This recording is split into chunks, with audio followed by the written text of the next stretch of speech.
Hello friends, అందరు బాగున్నారా? ఈ వీడియో చూస్తున్న మీ అందరికీ ఓ చిన్న విన్నపం.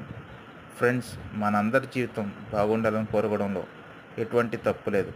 కానీ కొన్ని పరిస్థితుల్లో ఇలాంటి గృహాలు చూసినప్పుడు, వారి స్థితి చూసినప్పుడు, మనం ఏదైనా సహాయం చేయడానికి ముందుకెళ్ళినప్పుడు మన మనసుకి ఎంతో సంతోషంగా ఉంటుంది. దీనస్థితిలో ఉన్న వారికి మనం సహాయం చేసినప్పుడు ఆ మేలు వృధా కాకుండా దేవుడు మనకి ఏదో ఒక రూపంలో ఆ సహాయాన్ని అందిస్తాడు. కనుక ఎవరైనా సరే మేలు చేసేవారంగా ఉండాలి. మనం ఎవరికి కీడు చేసేవారంగా ఉండకూడదు. కనుక ఎవరైనా సహాయం చేయాలనుకుంటే మీ వంతుగా సహాయం అందించండి. మీ కుటుంబాలని దేవుడు దీవించాలని మనసారా కోరుకుంటున్నాను.